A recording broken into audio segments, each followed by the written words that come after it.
नमस्कार। आज पहली बार सुप्रीम कोर्ट ने पैसिव यूथनेशिया मतलब कि निष्क्रिय इच्छा मृत्यु को किसी केस में अलाउ किया। Harish Rana euthanasia case. हरीश राणा एक इंजीनियरिंग स्टूडेंट थे जो कि 2013 में चौथी मंजिल से गिर गए थे। इस कारण उनके ब्रेन का काफी बड़ा पार्ट बिल्कुल काम करना बंद कर दिया था। एम्स की रिपोर्ट ने भी ये चीज बताई कि 0% चांस है कि वो अब कभी सही हो।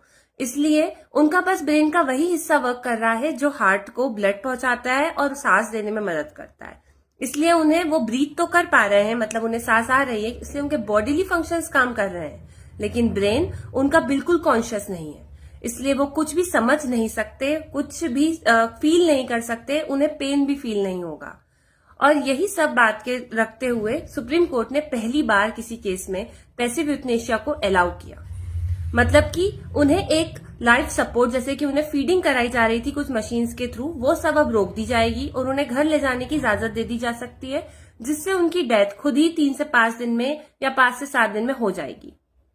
अब समझते हैं कि यही सेम चीज पैसिव यूथनेशिया सुप्रीम कोर्ट ने अरुणा शानबाग का केस और कॉमन कॉज केस में भी कहा था, बट कभी अलाउ नहीं किया था। अरुणा शानबाग को भी परसिस्टेंट वेजिटेटिव स्टेट, यही चीज जो कि अभी हरीश राणा को कही जा सकती है, यही था। लेकिन अरुणा शानबाग का मामला थोड़ा सा अलग था। वहां पे फैमिली मेंबर्स जो कि उन्हीं का अस्पताल के लोग माने गए, जहां पे वो उन्होंने 40 साल बिताए, उन लोगों की इच्छा नहीं थी, क्योंकि अरुणा शानबाग का जो माइंड था, जो ब्रेन था, वो काम तो कर रहा था, मतलब नहीं कर रहा था, बट उसमें एक पार्ट था, जैसे कि वो रिफ्लेक्सेस दे रही थी। उन्हें खाना खिलाया जाता तो वो मुस्कुरा देती थी, इसलिए वो उस स्थिति में नहीं थी जैसे कि हरीश राणा है। हरीश राणा का माइंड पूरी तरीके से बंद हो चुका है, बस उनका वह पार्ट काम कर रहा है जो उन्हें सांस देता है। अब किसी चीज को मरने पे, मतलब एक मेडिकल लैंग्वेज में डेथ क्या हो सकती है उसको समझते हैं। पहला होता है ब्रेन डेथ, जो अलाउड है। आपका ब्रेन पूरा तरीके से डेड हो चुका है और आपका जो हार्ट है वह वर्क कर रहा होता है सिर्फ वेंटिलेटर के मदद से, मतलब मशीन सपोर्ट से। ऐसे में इंडिया में एक्ट के थ्रू वो अलाउड है, इसलिए उसे हम डेथ मानते हैं। दूसरा होता है कार्डियक अरेस्ट, यानी हार्ट का खुद ही बंद हो जाना, जो कि एक नॉर्मल डेथ है। थर्ड चीज आती है वेजिटेटिव परसिस्टेंट स्टेट, जो इन दोनों मामलों में थी।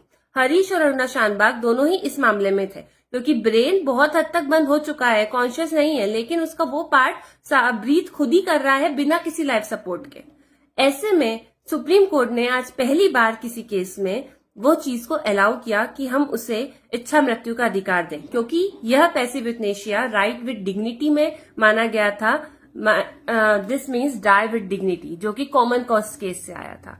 और जेबी पर्दीवाला ने एक और बात कही, शेक्सपियर का कोट, टू बी और नॉट टू बी।